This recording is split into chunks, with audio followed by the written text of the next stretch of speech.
Et si, après plusieurs années d'études, tu te rends compte que tu n'aimais pas vraiment ce que tu faisais? Et si tu n'étais pas seule dans cette situation? Je m'appelle Anita Dadele et je suis boursière, alumni de la Fondation Mastercard, diplômée d'une licence en sécurité informatique. Jusque-là, tout allait bien sur les papiers. Mais dans ma tête, vers la fin de ma 3e année de licence, j'ai commencé à me poser plusieurs questions. Est-ce que j'aimais vraiment ce que je faisais? Est-ce que j'étais vraiment passionnée par ce que je faisais, ce que j'étudiais? J'ai alors décidé de poser cette question à une amie à moi qui faisait la même formation que moi. J'étais vraiment surprise de par sa réponse parce qu'elle me disait aussi qu'elle doutait également.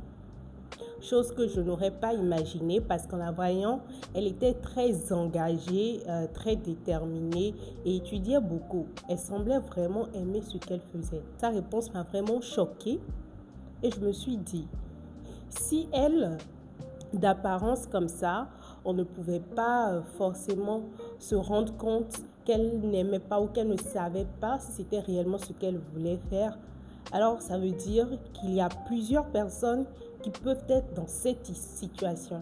J'ai alors décidé d'explorer ce sujet-là parce que ça m'a longtemps touchée, ça m'a longtemps affectée, ça m'a longtemps taraudé l'esprit. On avance souvent sans se poser de vraies questions.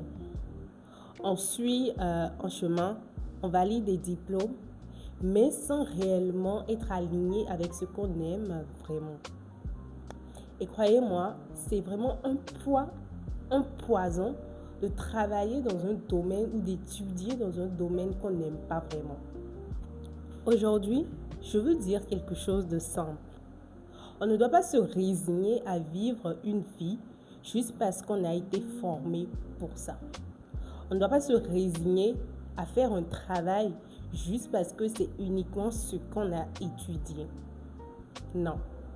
On a le droit de choisir ce qui nous intéresse réellement, ce qui nous passionne réellement et s'y lancer.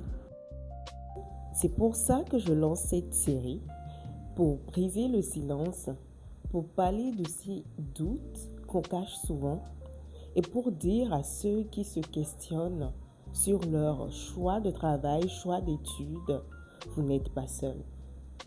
Alors, toi, est-ce que tu aimes réellement ce que tu fais?